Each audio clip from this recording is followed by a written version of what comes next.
Apresentamos Através da Bíblia, o programa que leva você ao estudo sistemático e detalhado do Livro dos Livros, a Palavra de Deus. Estes estudos são de autoria do Dr. J. Vernon Magui e apresentados pelo pastor e professor Itamir Neves. Convidamos você, ouvinte, a acompanhar esta jornada através da Bíblia. Amigo ouvinte, estamos iniciando mais um programa da série Através da Bíblia. Quero saudá-lo em nome de Jesus Cristo, afirmando o nosso compromisso de estar com você, sempre abrindo a Palavra de Deus para estudá-la. Nosso objetivo é vivermos para o seu louvor e glória. Logo, iniciaremos o estudo do capítulo 26 de Mateus. Mas antes, vamos ler parte de uma carta que nos chega da cidade de Petrópolis, no estado do Rio de Janeiro. O nosso ouvinte nos diz as seguintes palavras: tenho me envolvido no ministério, iniciando sob a supervisão do meu pastor, um novo ponto de pregação no interior do estado, e o seu programa tem me ajudado muito nessa obra gloriosa. Que Deus continue abençoando ricamente a todos vocês que se dedicam ao Através da Bíblia. Muito obrigado, amigo, por sua carta. Saiba que estamos aqui para apoiá-lo e faremos isso colocando o seu nome em nossa lista de oração. Quero lembrar aos ouvintes que ainda não nos escreveram que o nosso endereço sempre é mencionado no final de cada programa. E agora, nesse momento, quero convidá-lo também para nos dirigir a Deus. Eu e você, que está me sintonizando exatamente agora, vamos colocar a nossa oração diante do Senhor. Pai querido, muito obrigado por tua graça e misericórdia sobre nós. Te pedimos, Senhor, abençoa-nos nessa hora de estudo e meditação da tua palavra. Que o teu Espírito ilumine a tua palavra para nós. Te pedimos essas bênçãos em nome de Jesus. Amém. Fortalece a fé, conhecer nosso Deus.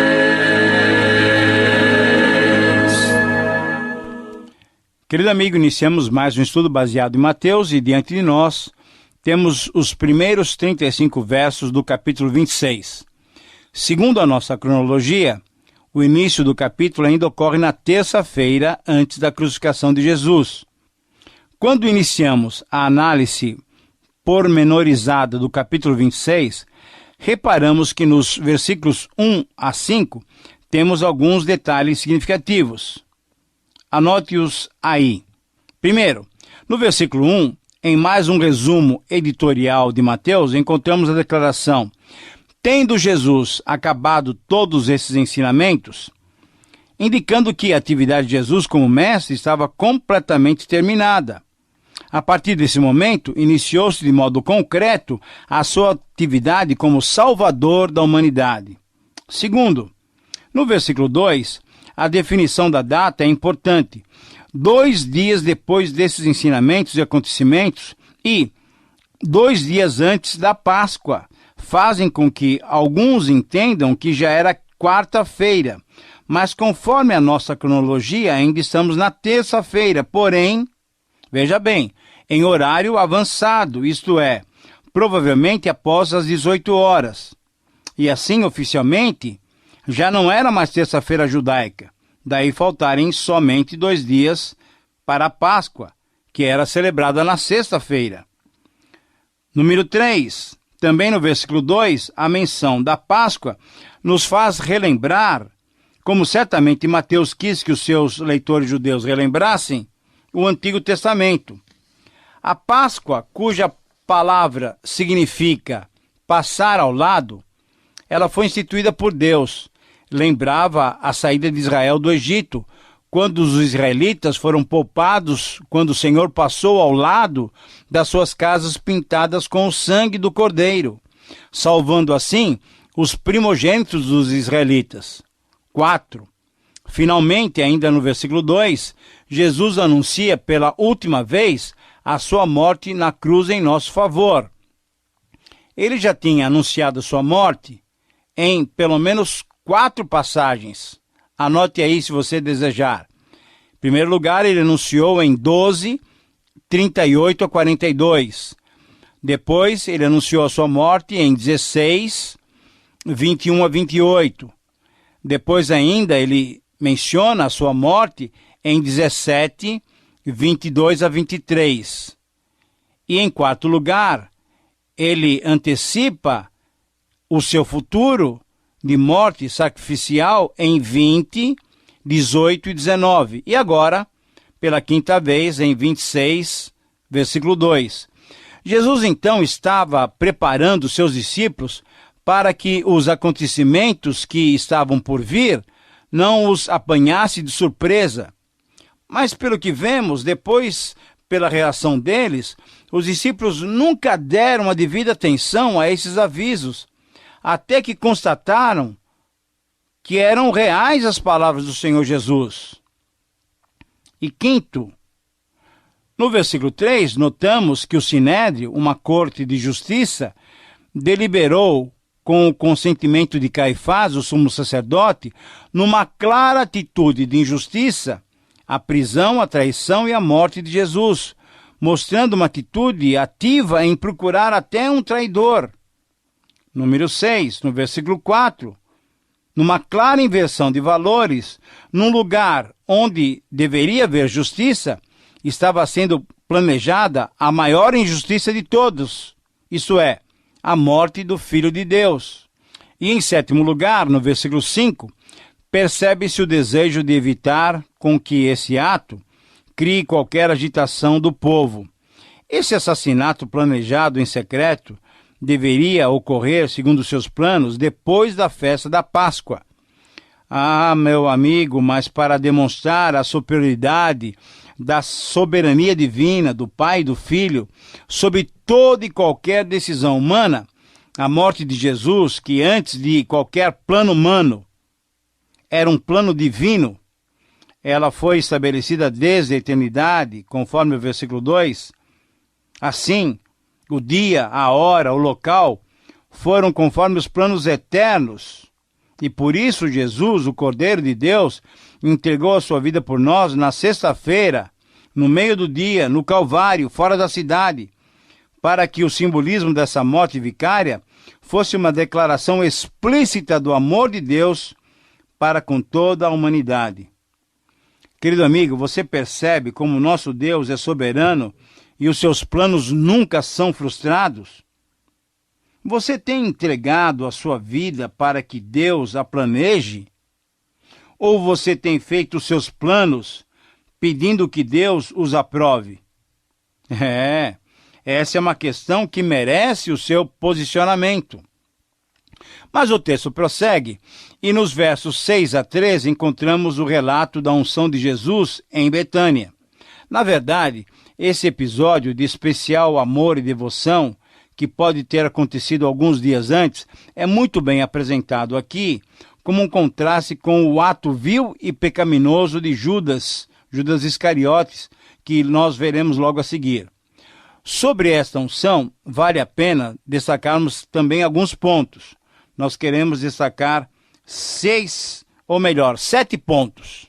Primeiro, esse evento aconteceu na casa de Simão o leproso, isto é, provavelmente alguém que fora curado e limpo da lepra pelo Senhor Jesus. Número 2, a menção de Betânia nos permite inferir que Jesus já tinha se retirado de Jerusalém e que era esse o local onde ele passaria aquela noite, a noite de terça-feira para quarta-feira. Número 3, essa mulher provavelmente foi Maria, irmã de Lázaro e Marta, que também moravam em Betânia. Consciente ou inconscientemente do significado do seu ato, com um vaso de alabastro, uma pedra branca usada para frascos de perfumes finos, ela estava profeticamente ungindo Jesus por sua morte no Calvário em nosso lugar.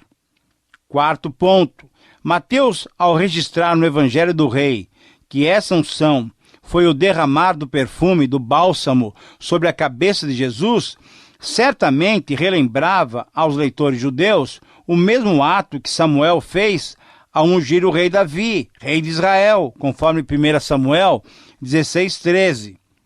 Número 5. O alto valor do perfume, isso é, 300 denários equivalia a um salário anual de um trabalhador.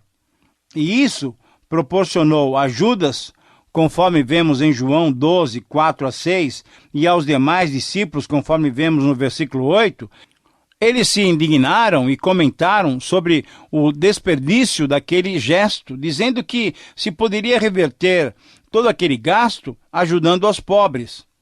Embora fosse esse um mandamento do Antigo Testamento, conforme Deuteronômio 15, 11, Jesus repreendeu aquele comentário.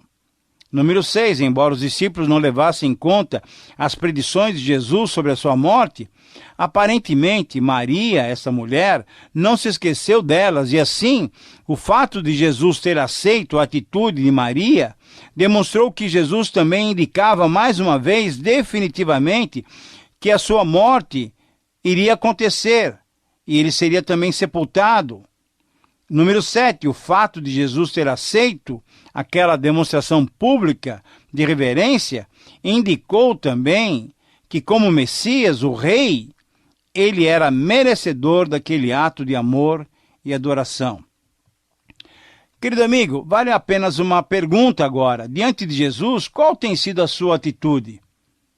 Você tem algo que o impeça ou algo que tem colocado em primeiro lugar antes da sua adoração a Jesus?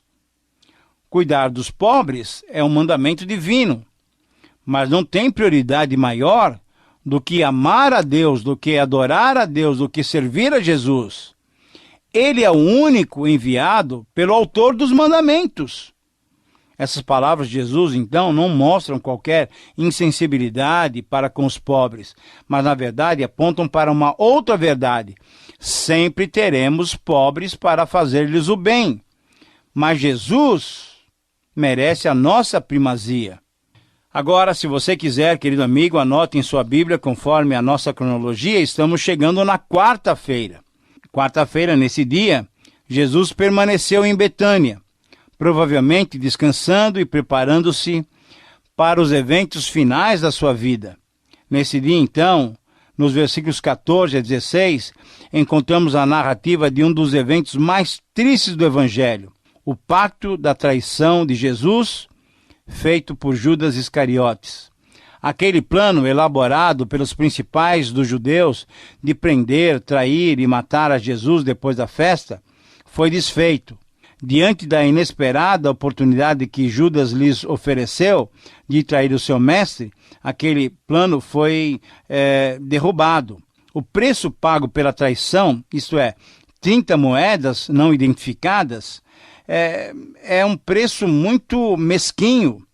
Se tivesse sido 1 denário, o total representava o valor de 5 semanas de trabalho. Na verdade, esse era também o preço tradicional de um escravo, conforme lemos em Êxodo 21:32 e Zacarias 11:12. A atitude vil desse que se dizia discípulo pode ser vista nos passos que ele deu para a sua ruína espiritual. Anote aí, são 5 passos em que Judas vai descendo de uma escada. Primeiro, Judas o discípulo. Segunda, Judas o insincero. Terceiro degrau, Judas o ladrão. Quarto, Judas o traidor. E finalmente, lá no final da escada, Judas o suicida. Que triste história de Judas, querido amigo.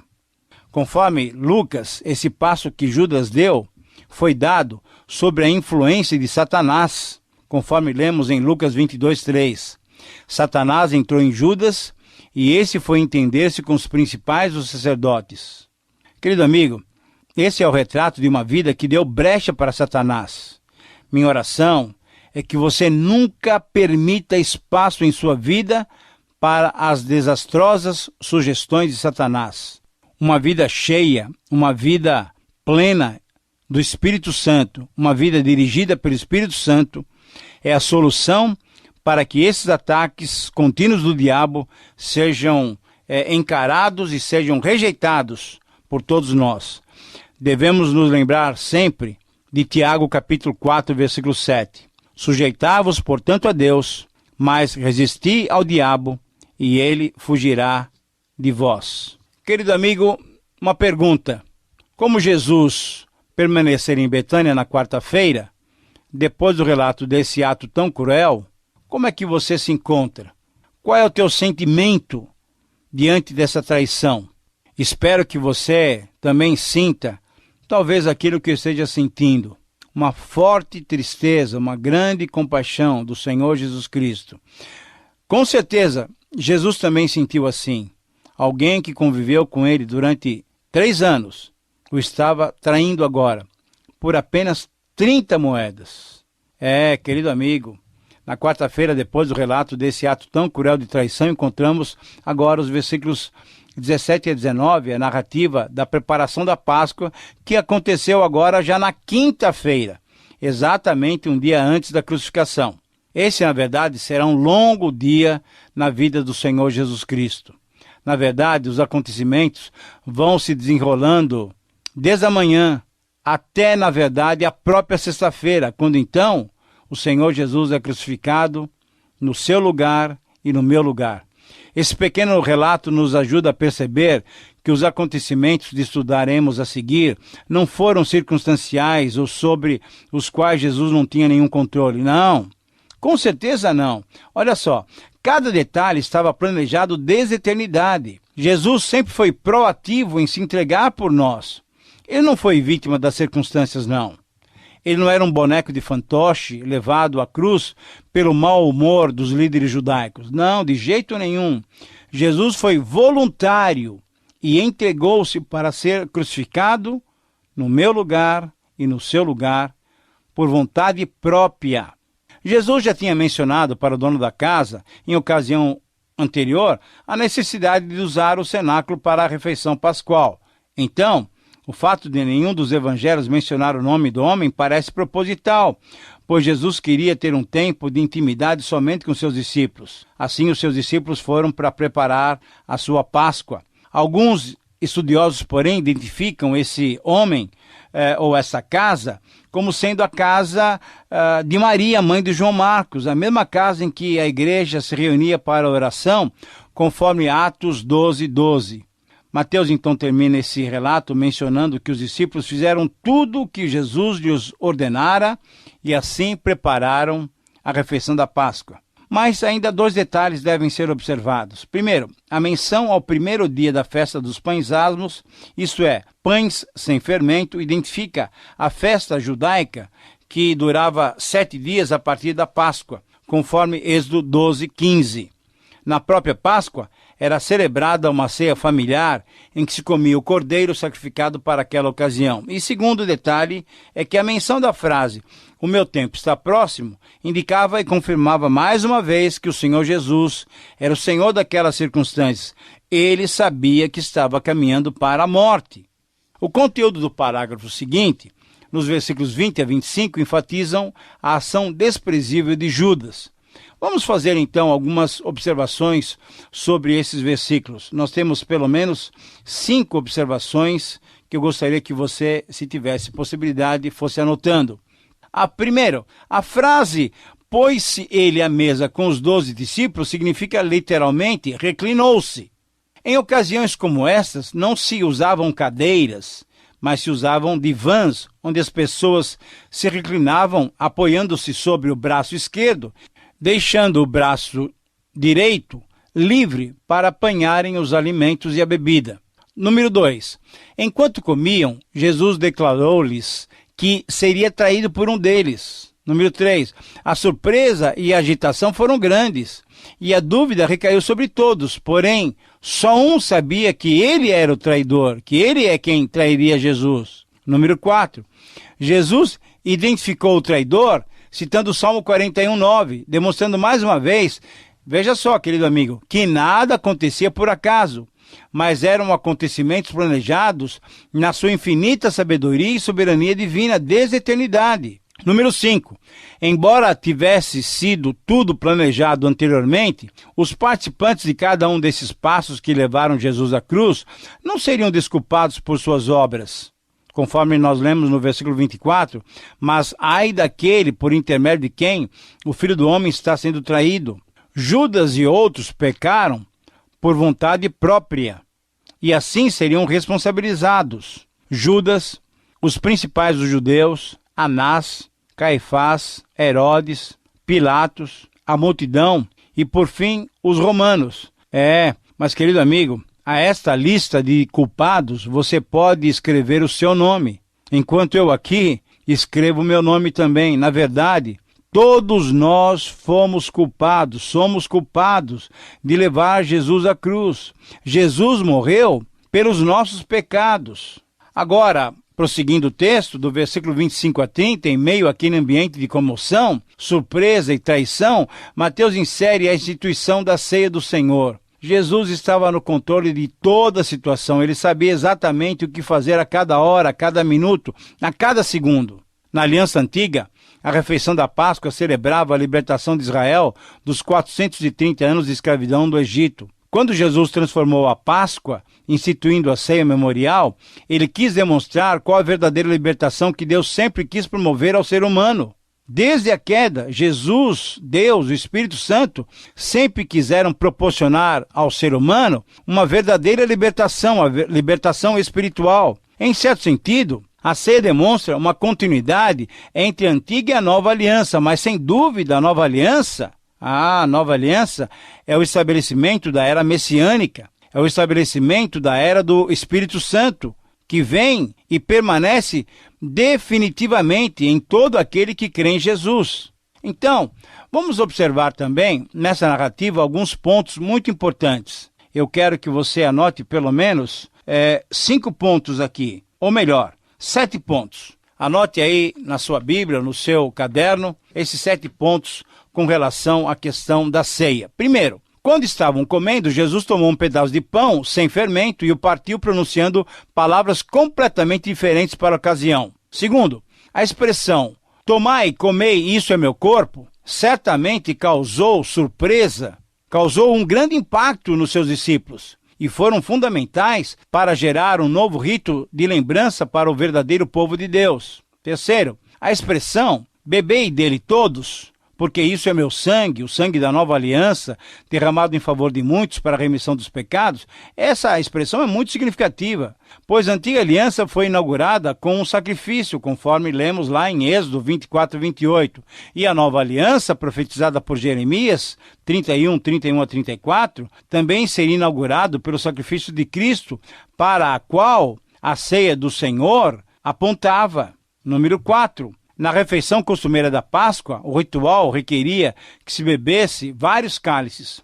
Provavelmente o cálice mencionado no versículo 27 era o terceiro. Porém, outra vez, Jesus quebrou o padrão e disse o seguinte: "Isto é o meu sangue, o sangue da nova aliança, derramado em favor de muitos, para a remissão dos pecados." As palavras sangue e aliança raramente apareciam juntas no Antigo Testamento, mas Jesus está provavelmente se referindo exatamente a Êxodo 24:8, quando Moisés confirmou a aliança do Sinai pelo derramamento de sangue e, em certo sentido, apontou para diante e, portanto, anunciou, profetizou o sacrifício do Senhor Jesus. Quinto detalhe. Quinta observação para você anotar aí: as palavras "derramado em favor de muitos para a remissão dos pecados" não poderia deixar de ser entendida como uma referência ao sacrifício da Páscoa e a outros sacrifícios, conforme lemos lá no livro das Leis, lá em Levítico, capítulo 1 até o capítulo 7 e no capítulo 16, incluindo o sacrifício do servo sofredor. Essas expressões têm sido mal interpretadas por alguns que veem apoio para a doutrina da transubstanciação. É uma palavra difícil, não é mesmo? Vou repetir: transubstanciação. Essa doutrina diz que os atributos físicos externos do pão e do vinho permanecem imutáveis, enquanto a essência invisível é transformada no corpo e no sangue de Cristo. Mas nós não queremos assim. Nós queremos que tanto o pão e o vinho simbolizam o sacrifício de Jesus na cruz por nós. E número 7, as palavras do versículo 29 têm um significado especial, pois tornaram-se um tipo de despedida oculta e um prenúncio da volta de Jesus. Sempre que os cristãos se reúnem ao redor da mesa memorial, além de olharem para a cruz, contemplam os eventos futuros, contemplam a volta de Jesus. Finalmente, nos versículos 31 a 35, nós temos o aviso da negação de Pedro. Pedro foi advertido, pois sendo voluntarioso, disse que se todos traíssem Jesus, ele mesmo não faria. Na verdade, ele confiou em si mesmo. Na verdade, todos vós vos escandalizareis. Significa que todos os discípulos abandonariam Jesus. Querido amigo, chegamos ao final de mais um tempo de estudos.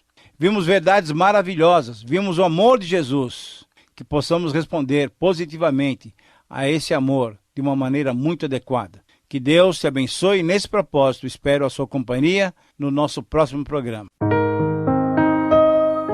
Terminamos mais uma apresentação do programa Através da Bíblia.